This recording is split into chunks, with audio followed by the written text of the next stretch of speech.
Hello guys, good morning. तर इथे बघा मी सकाळी सकाळी कशी च्युइंगम खाते आहे. तर हसायचं नाही कोणी, आम्ही आत्ताच सांगते.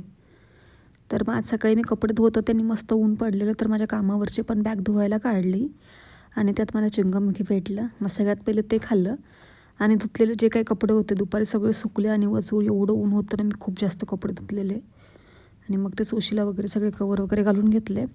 त्यानंतर आम्ही संध्याकाळी, आज संडे होतं, मग मार्केटमध्ये जायला निघालेलो कारण मला काही भाजीपाला घ्यायचा होता, त्याच्यानंतर किराणा पण भरायचा होता.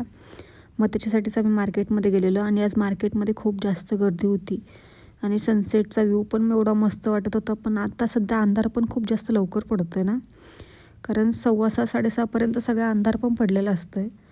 आणि मग मी किराणा दुकानात गेली. आज मी मॉलमध्ये नव्हती गेली किराणा घ्यायला, दुकानातच घेतला.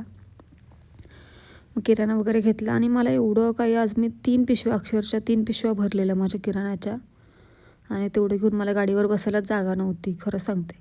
आणि मग तिकडनं घरी आली तर माझ्या घरातनं फुलपाखरू घुसलेलं. आणि मग येतानाच बर्गर आणि मोमोज मी घेऊन आलेली.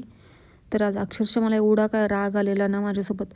मोमोज घेतले आणि मोमोची चटणीच नाही दिली मला, खूप जास्त राग आलेला. पण मग म्हटलं असू देत आता, पण त्यांच्यासोबत परत जाऊन तर नाही भांडू शकत. आणि मी येताना ना जो काही किराणा घेऊन आले तोच इथे भरायचं माझं काम चालू होतं. आणि येताना मी कुळथाचं पीठ पण घेऊन आलेली, कारण मला कुळथाची जिलेबी बनवायची होती. तुमच्यापैकी कोण कोण कुळथाची जिलेबी खाते मला नक्कीच कॉमेंट्समध्ये सांगा. आणि त्याच्यासाठीच मी कुळथाचं पीठ घेऊन आलेली. मग तो सगळा किराणा वगैरे व्यवस्थित लावला. त्यानंतर मी मुखवास बनवत होते, पण त्याच्यासाठी बडीशोप नव्हती आणली. म्हटलं नंतर आणली काय ॲड करून टाकेल. आणि मग जेवायला मी ऋषभसाठी बिर्याणी केली होती. सो बाय गाईज, भेटूयात नेक्स्ट ब्लॉगमध्ये.